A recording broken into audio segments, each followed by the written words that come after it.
Olá, meus amigos. Eu estava ontem fazendo uma massa de pizza.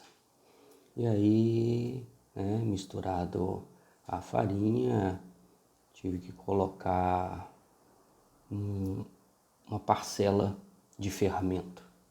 E é isso que me lembrei de Jesus, porque ele é uma das menores parábolas que existem no Evangelho, a parábola a respeito do fermento. O que é uma parábola? É uma história que Jesus utilizou para nos ensinar algo. E no caso de Jesus, tudo o que ele nos ensinou tem a ver com o reino dos céus. Um dos objetivos primordiais da vida de Jesus aqui na terra foi nos ensinar o caminho para o reino de Deus, nos convidar para que nós implementemos dentro dos nossos próprios corações este intento. E aí ele se aproveitava de todas as circunstâncias que encontrava na vida. Se ele estava falando de um fermento, essa parábola do fermento, e o fermento é utilizado num alimento, para prover o seu crescimento, com certeza, quando ele falou essa parábola, com toda certeza, mas tudo nos leva a crer que Jesus estava na cozinha. Ele frequentava a casa de Simão Pedro. No livro Jesus no Lar, psicografia do Chico, de Neio Lúcio, ele nos conta que o culto do Evangelho no lar, o exercício de falar de Deus e de refletir sobre as coisas da sociedade que estamos vivenciando, sob a luz da ótica divina, do bem, do amor, da espiritualidade, foi iniciado por Jesus no lar de Simão Pedro. Então, a gente vê nesse livro que ele utilizou de várias passagens, buscando o exemplo palpável para aqueles espíritos, para aqueles companheiros que lá estavam. Então, quando ele fala do fermento, provavelmente ele estava na cozinha. Ele viu uma mulher, que quem fazia a comida naquela época era muito comum, utilizando o fermento, e aproveitou a oportunidade para dizer, segundo consta no Evangelho de Mateus, capítulo 13, versículo 33. Olha só, é um versículo só. Outra parábola lhes disse: o reino dos céus é semelhante ao fermento, que uma mulher tomou e misturou com 3 medidas de farinha até ficar tudo levedado. Então, ele compara a implementação do reino de Deus que está dentro de nós com o processo de utilizar o fermento na medida de uma porção para 3 medidas de farinha. Dentro das explicações aqui, uma medida equivale a 35 litros de farinha, ou seja, um percentual bem grande para uma porção pequenina de fermento. Ou seja, dentro do nosso mundo interno, um pouco de tempo, um pouco de silêncio, um pouco de atividade prática no bem, de exercício da caridade, do exercício de compaixão para com os nossos semelhantes, há de levedar, há de fazer crescer, há de estruturar o reino de Deus dentro dos nossos corações. O que isso quer dizer? A gente não precisa de grandes tarefas, não precisamos ser grandes missionários, não precisamos abrir creches, fundar centros espíritas e sair na vida buscando transformar o coração de multidões. Essa não é nossa missão. Ele nos ensina que a paz, que é o reino dos céus, que é o reino de Deus, nós vamos conseguir colocando um percentual pequenino, diante de todas as emoções, diante de todos os sentimentos, de tudo aquilo que agrega as horas do nosso dia. Se alguns minutos nós nos dedicarmos das 24 horas que temos no dia em relação à espiritualidade, a fazer silêncio, a parar, a orar, a ouvir a resposta da espiritualidade, nós vamos implantar o reino dos céus. Agora, qual o tempo que nós temos nos dedicado a essas circunstâncias? Né?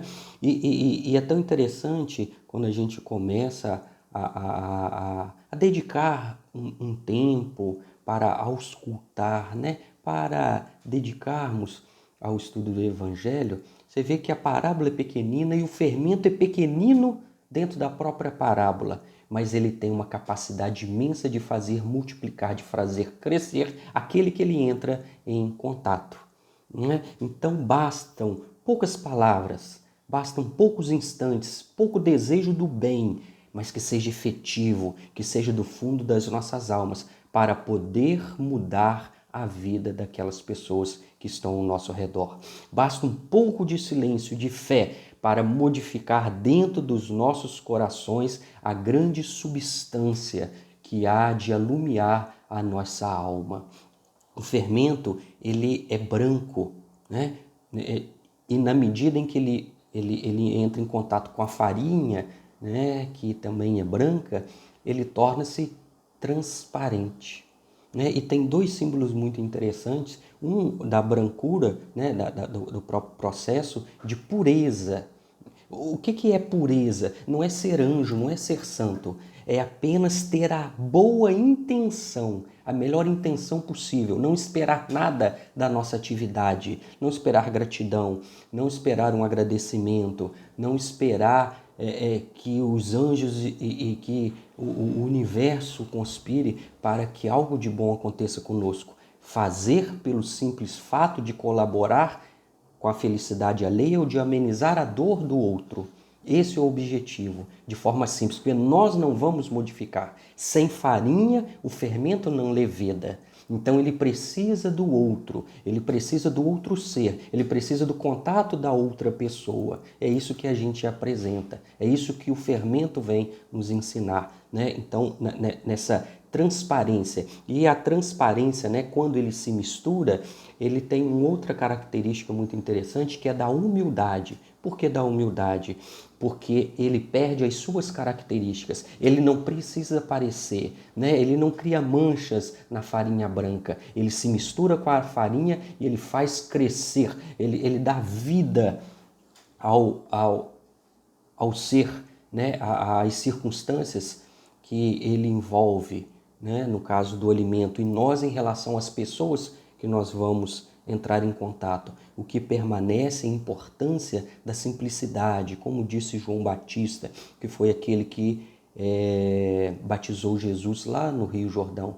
É importante é necessário que eu diminua para que ele cresça. Então diminuir é deixar o meu ego, eu fiz, eu quero, eu sei, para sermos como um fermento simples, pequenino, puro na intenção e transparente na humildade, de em comunhão com o outro fazer crescer a boa vontade, a esperança, a perseverança daqueles que nós vamos entrar em contato, né? E ele faz uma simbologia também muito interessante sobre 3 partes, né? 3 medidas. E o número 3 é um número dentro da numerologia, dentro da Cabala, né, que estuda os números no judaísmo, de que é um número perfeito, né? Junto com o 4 faz o 7, todos esses números ele tem uma significação. E dentro desse processo, as 3 partes são os 3 processos de fixação da vida e do aprendizado em nós. É a teorização, é o aprendizado e é a edificação, é a fixação no exercício prático, né? São 3 parcelas, assim como nós temos o espírito, o perispírito e o corpo físico se juntando para que tenhamos uma reencarnação e que passemos pelas experiências necessárias ao nosso engrandecimento, ao desenvolvimento das nossas potencialidades, a efetivação de algumas virtudes e a reestruturação de algumas questões interiores.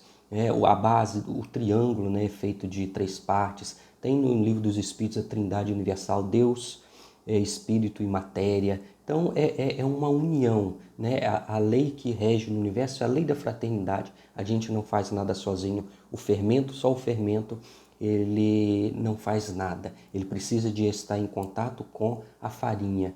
E aí nessa mistura, nesse contágio, ele consegue levedar toda a massa e fazer um potencial na vida do outro.